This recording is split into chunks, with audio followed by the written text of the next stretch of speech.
Salut les amis, ici Shadow pour une nouvelle vidéo et donc aujourd'hui on va faire une vidéo hors série Medarot Product Collection, donc la X pour être exact, étant donné que X c'est cool et moi je fais pas de base de vidéo Medarot, mais Medabot, peu importe comment vous préférez prononcer. L'important c'est que moi aussi j'ai quelques petites choses de la série à vous montrer, à vous présenter. Et on va commencer dès maintenant parce que ben, il y a des choses quoi. Donc premièrement, ce genre de figurine que vous n'avez pas vu avec le Zerkiller vu qu'il n'en possède en tous les cas pour le moment pas, c'est les figurines donc de Hasbro de l'époque. Je les avais achetées, je crois que c'était 15 € l'unité il me semble. Elles étaient vendues avec un médaillon de cette taille là à peu près qui correspondait au personnage. Il y avait un autocollant en fait avec le symbole du personnage, tout ça. Enfin, genre le scarabée Kabuto pour lui, le coup Agatha pour lui. Enfin bref, vous comprenez, je pense. Sachant que tout comme les petites figurines les Medabot, vous pouvez retirer une pièce et prendre une pièce d'un autre personnage pour pouvoir l'installer dessus.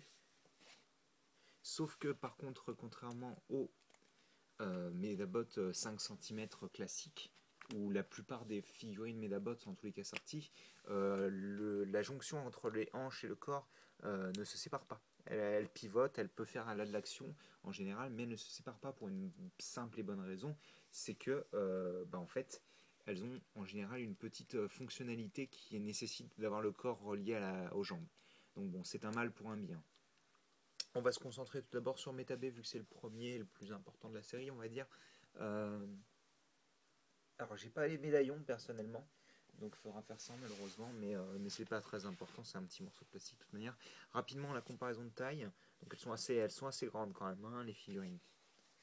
Alors, premièrement, pour son bras droit, et d'ailleurs c'est aussi le cas pour le bras gauche, vous avez un missile que vous pouvez lancer, tout simplement. Donc vous pouvez l'insérer là. Je sais plus s'il venait avec 3 missiles, mais ce qui est sûr, c'est que moi j'en ai plus qu'un. Voilà. Vous avez aussi une autre fonctionnalité quand vous. Alors hop, vous prenez la jambe, vous la faites pivoter comme ça. Il y a un bouton derrière la jambe. En fait, quand vous appuyez sur ce bouton, il fait ça. Hop là. Il essaye de faire ça. Je vais mettre le bras en avant plutôt. C'est un peu difficile de vous montrer. Hop, il donne un coup. Je vais vous montrer au ralenti. Il fait comme ça. Hop, il donne un coup de jambe comme ça. Voilà. Donc voilà, c'est une figurine assez simple. Le torse pivote encore une fois et la tête bouge. La tête est retirable. Donc si vous voulez faire des échanges de tête, c'est possible, mais c'est pas comme dans la série en l'occurrence. Donc hein. Voilà, pour Metabé, c'est bon. Pour Rokusho, c'est plus ou moins la même chose. Rokusho, son bras est cassé au niveau de l'articulation. Ça, je vais le réparer avec de la colle forte. Pas certain que ça tienne, mais c'est pas grave. Il a pas de souci pour tenir de toute manière. Donc ah oui, et une chose que j'ai oublié d'indiquer tout de même, c'est que comme pour les petites figurines, vous avez les numéros à l'arrière de chacune des pièces en fait. Euh, Chacun des bras et la tête, puisque les jambes n'ont pas de puissance dans le jeu de base. Donc là, sur le bras droit de Rokusho, quand vous appuyez là-dessus, vous avez son épée qui s'ouvre. D'ailleurs, j'ai plus le nom de l'épée, le nom exact de son épée, ouais. Parce que je l'utilise pas dans le jeu, donc j'utilise juste son point gauche. Il a aussi une autre fonctionnalité. On pivote. D'ailleurs, je poussais peut-être ça. Voilà. On pivote à 360 degrés le bas du corps et on fait comme ça. Il donne un coup en fait. Il donne un coup d'épée à 360 degrés quoi. Voilà, voilà. Donc ça c'est pour Rokusho et donc je pense ma préférée des trois donc c'est Sumilidon qui est en gros la plus basique par contre. Donc le voilà. Il représente bien le personnage. Je trouve que c'est celui qui rend le mieux des trois dans la mesure où, comme il a une visière, forcément c'est plus simple à faire, quoi. Les fonctionnalités sont super basiques. Il y a juste la griffe qui se replie et se ressort, c'est tout. Et vous mettez le bras comme ça, vous mettez la griffe comme ça, vous appuyez sur le bouton qu'il a dans le dos. C'est bizarre, j'ai l'impression qu'il est mouillé, c'est un peu spécial. Et il donne un coup, c'est super basique, hein. C'est super basique. Alors ce qui est cool, c'est que forcément, alors vu que Rokusho aussi a un bras fait pour l'attaque au corps à corps, bah oui, alors par contre, lui, il est un peu mort, mon bras là, mais il peut aussi faire comme ça. Ah oui, non, il peut, d'accord. Le bras étant un peu abîmé, il a du mal à. Enfin, vraiment que je le recolle. Mais en gros, ouais, vu que toute la fonction est directement dans le corps, c'est ça qui bouge. Vous pouvez mettre n'importe quel bras, ça fera la même chose, quoi. Voilà, voilà. Donc ça, c'était les figurines 15-20 cm. Je vous les remontre rapidement. Et comme je disais, donc, chaque pièce aussi a son numéro d'indiqué, sa puissance d'indiqué directement à l'arrière. Voilà. Concernant autre chose que je vous ai déjà montré, ça par contre, si vous suivez mes lives, c'est la D-Arts de Metabay, donc une autre figurine, cette fois-ci sortie par Bandai, directement dans la gamme D-Arts, donc qui est une dérivation de la gamme SH Figuarts.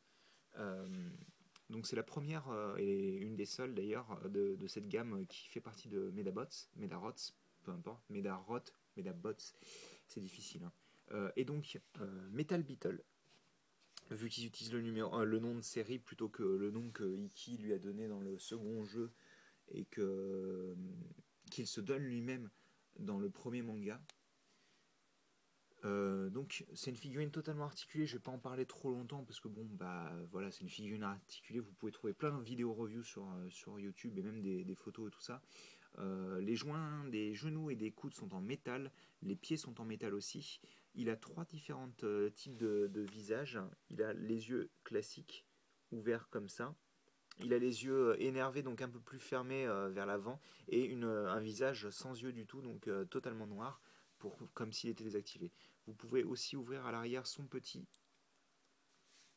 compartiment pour mettre la médaille, que j'ai pas mis parce que, premièrement, j'ai peur de la perdre, et en plus, quand on secoue un petit peu, elle fait du bruit, c'est assez énervant. Donc vous pouvez mettre la médaille. Il a aussi des petits effets pour le pistolet. Voilà. On peut le placer donc directement dedans. Et il a des mains articulées aussi. Des mains alternatives, pas articulées. Même il est très bien articulé, ceci dit.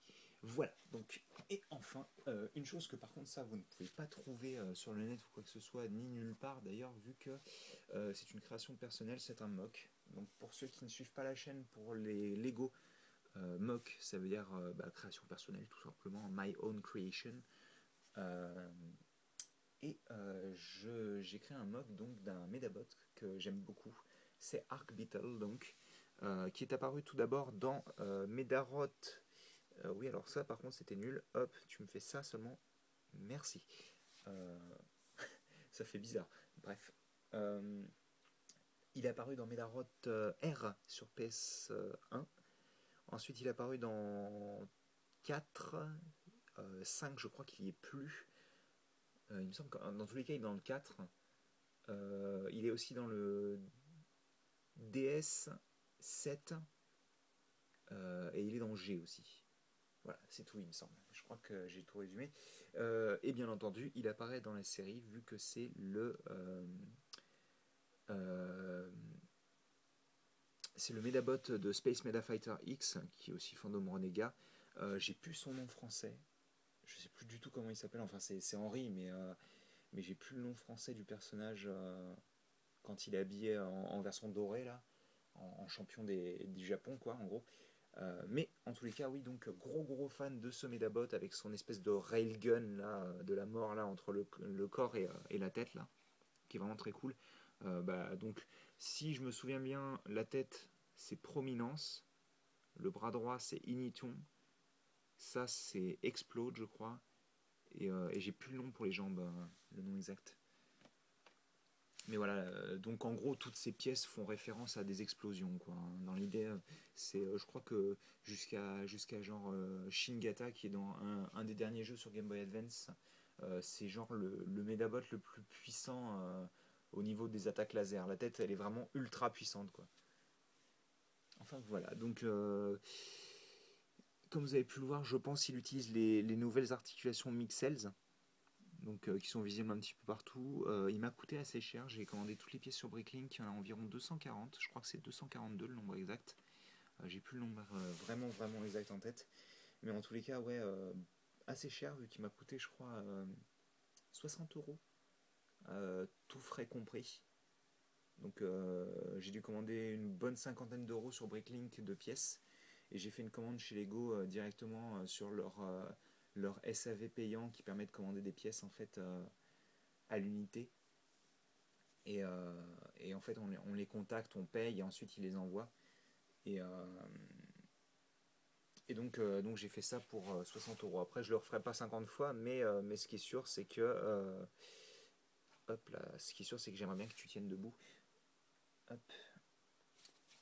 Ce qui est sûr, c'est que je suis content du rendu final.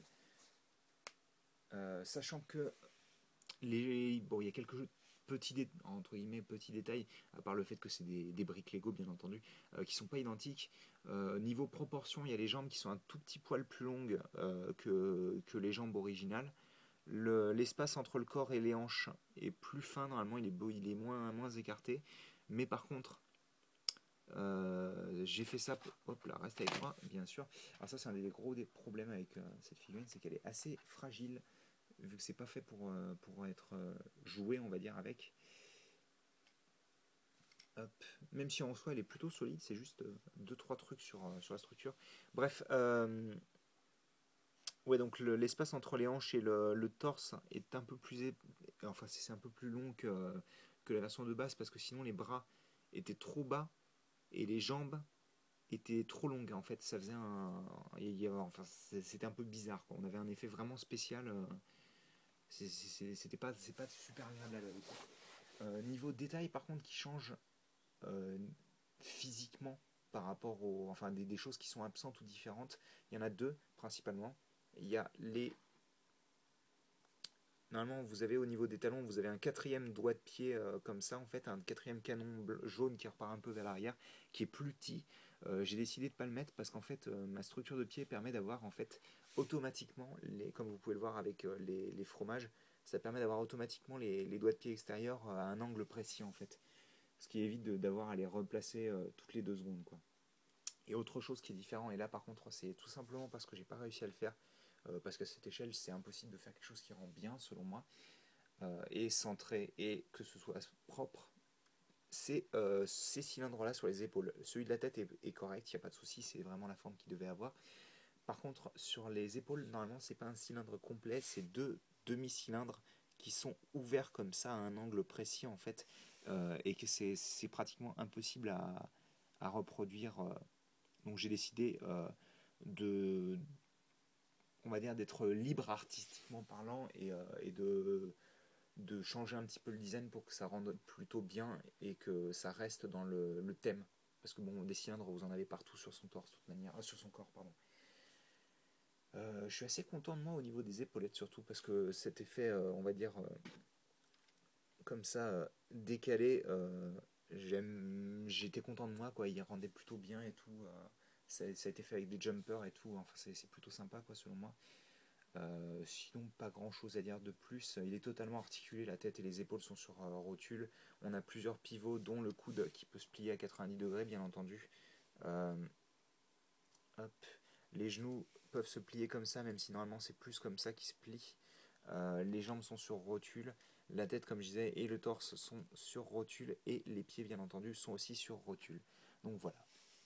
Donc bah écoutez, je pense que c'est plus ou moins tout, sachant que si vous voulez savoir un petit peu, il a été d'abord fait sur Lego Digital Designer, sans enfin j'avais mis des pièces différentes pour les joints Mixel parce qu'ils ne sont pas encore dispo sur le logiciel.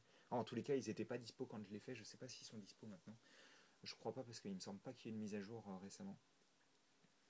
Après, je peux me tromper, hein. Je vous avouerai que je ne l'ai pas lancé depuis une semaine, je crois. Mais voilà. Mais enfin, j'en suis très content. Et puis, à défaut d'avoir une vraie figurine, je me suis fait mon propre personnage et j'en suis heureux, quoi. Parce que pour moi, enfin, comment dire, le pari a été réussi, quoi. J'ai réussi à faire quelque chose de propre et qui me convenait. Donc, je suis plutôt content. Je vais essayer de m'écarter un petit peu. C'est ma pose préférée, même si je préfère quand c'est en contre-plongée pour que vous ayez vraiment un aspect de supériorité à la limite, comme il apparaissait dans l'épisode 32, je crois, quand on voit pour la première fois Arc Beetle sur le poteau électrique en ombre et tout. Il avait un petit peu cet angle-là, genre comme ça, et on le voyait avec des éclairs et tout. Enfin, c'est plutôt cool. Euh, mais voilà, donc, et en plus, ce qui est cool, voilà, c'est que si, imaginons, je crée d'autres Medabots, on peut interchanger les parties comme un vrai, vu que c'est des joints Mixel, tant que je fais en sorte que tout soit compatible, tout va bien, quoi. Enfin voilà. Bah écoutez, je vais tout vous mettre en vue, quitte à faire. Tant qu'à faire, pas quitte à faire, vu que ça n'existe pas. Et bon, il n'est pas à l'échelle des autres, vu qu'il est censé être plus gros normalement. Enfin, il n'a pas ces proportions-là, quoi. Euh, Ça me fait chier parce que je vais peut-être rapprocher Sumi Sumi et Rokusho. Hop, on va mettre ça comme ça plutôt. Et on va mettre aussi Metal Beetle plutôt. Et voilà, donc bah écoutez, j'espère que vous avez apprécié cette petite vidéo un petit peu spéciale, étant donné que je compte pas en refaire beaucoup, vu que là pour le moment j'ai aucun produit Medarot qui va arriver. Moi je cherche à vrai dire, à part Arc Beetle et à la limite Dichotom, mais ça c'est un qui n'aura probablement jamais de figurine, vu que c'est un qui n'apparaît que dans un jeu, et même pas un jeu original, vu que c'est un jeu de combat en l'occurrence. Euh, je pense pas que j'achèterai d'autres produits. Mais par contre, après, si j'arrive à trouver les maquettes de Arc Beetle à un prix décent, vous aurez probablement une nouvelle vidéo, vu que voilà, moi tout ce qui est Arc Beetle en général, je vais acheter, hors la petite figurine de 5 centimètres parce que je la trouve pas assez détaillée. Enfin voilà, donc bah écoutez, j'espère que vous avez apprécié cette petite vidéo et nous on se retrouve plus tard, demain même d'ailleurs, pour de nouvelles vidéos. Allez, à plus.